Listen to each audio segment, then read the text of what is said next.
Bionicle Legends 4 Legacy of Evil. Written by Greg Farshidi. Recording by Trajan M. Introduction. Zaktan, leader of the Paraka, paused on the top step of the stone staircase. If the information he had been given was correct, there were a total of 777 of these steps, all leading down to a vast chamber.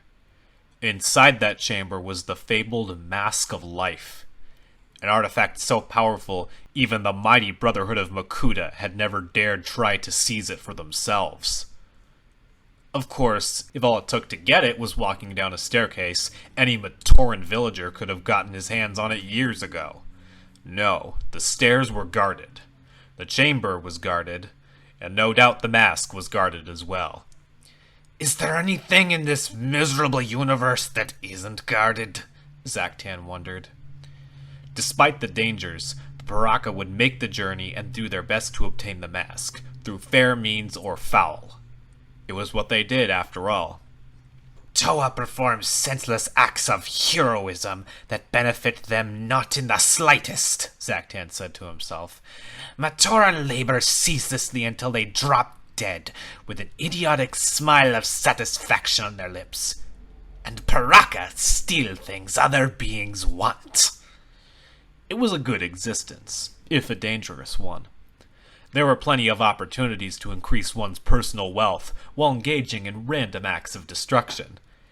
And never underestimate the fun of exploiting lesser species, sparking environmental disasters, or ending the existence of the occasional Toa. All in the name of profit. Not that everything was cracked Kanohi and willing Matoran, he had to admit that. The Paraka had once been members of the secretive and extremely vicious organization known as the Dark Hunters. After centuries of stealing, burning, kidnapping, and other activities on behalf of the group and its leader, the Shadowed One, the Paraka had decided to strike out on their own. This guaranteed a death sentence from their former employer. But when we get the Mask of Life, Zaktan thought, we will see about that sentence, and just who will live and who will die. The idea sparked memories of the days he and the other Paraka had spent as Dark Hunters. It was a period of time he had tried not to think about, for personal and painful reasons. After all, when he first joined the Shadowed One service, he had been a whole being. Now, he was a mass of squirming, buzzing microscopic prototypes, a monster in the eyes of even his fellow Paraka. Against his will, his thoughts flew back to the past, his own and that of the other Paraka.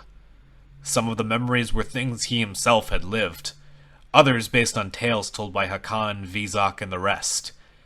Together, they formed a dark tapestry, a legacy of evil that had now brought the sixth Paraka to the very brink of total victory.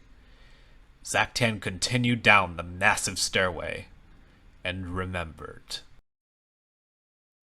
End of introduction.